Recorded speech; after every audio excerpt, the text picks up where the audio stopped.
I'll give you a quick idea of how to use masks in Photoshop.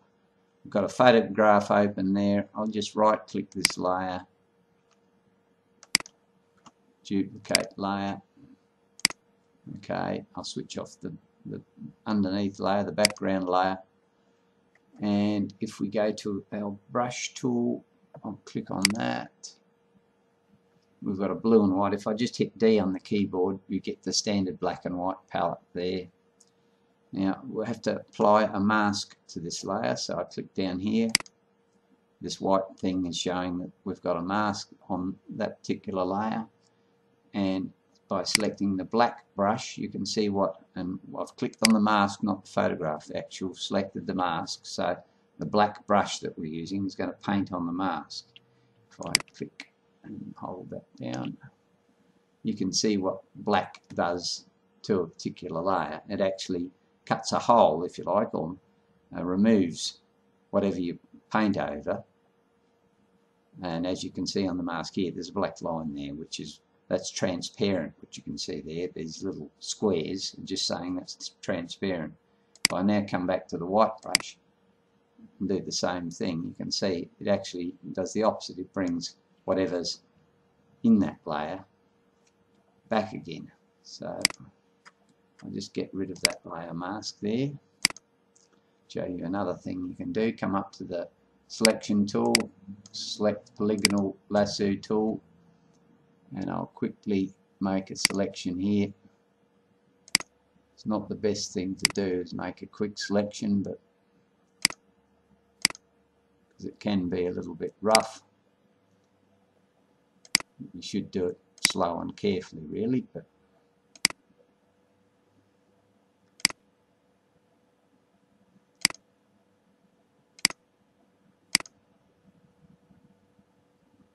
what you can actually do, and what I'm doing here, is selecting a section out of any photograph, and by applying a mask it will actually remove that whatever you've selected basically out of the photograph.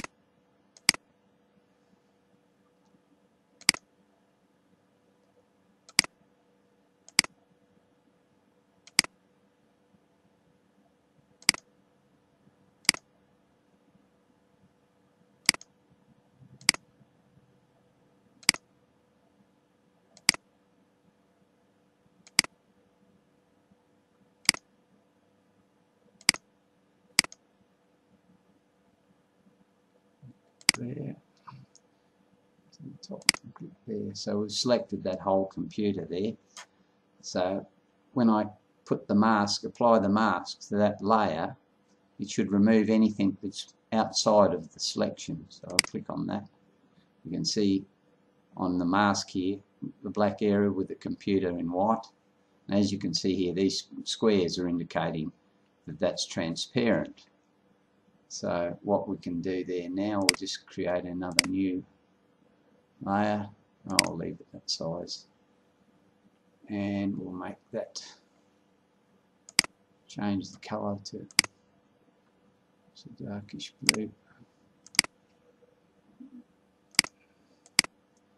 Go bright blue.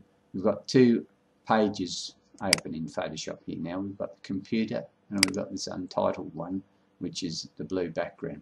Go up to Window and click Arrange, come down to Two Up. You can actually have the two pages showing alongside of one another. So now if I click on this particular layer and drag, whoops, we can, as you can see, I've now got the computer on the blue background. I'll arrange, consolidate, so we're back to our one window.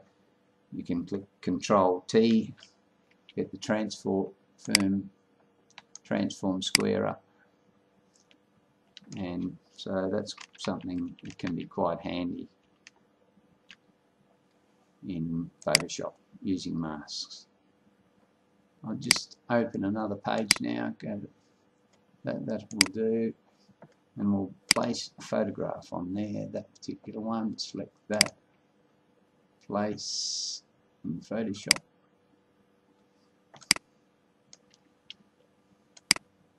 occasionally you have a photo that's not going to fill. I just make this so that it doesn't fill the entire area. If it's a CD or a cover or something like that, sometimes your photo you just can't get it to fit. What you can do, we'll right click this layer of photograph and rasterize that to start with, but you can come across to the Inkwell ink eyedropper. I've got that set for 31 by 31, so it's going to average out the colours in this C here, and it's put that colour into that there. Use the paint pot. I'll create a new layer in between the background and there. Click on that. We've got on our new layer. Click that. That blue is something like the sea we've got there. Not identical, but then if we click on our photograph layer, apply a layer mask, come across the gradient tool, click on that. If you have a look at this particular gradient, it's black one end and white at the other, and we know what black does, makes a hole in the layer, and white keeps whatever's there. Actually might make that more severe. Click on that. There we go. Okay. We'll start from there and come down. And you can see that's blended that in a little bit better. If I actually switch off the underground colour here, this on this second layer, layer 1, you can see how that's blended a little bit in, softened. So you've softened the edge if you like. So you could actually even apply text on there if you wanted. It's white.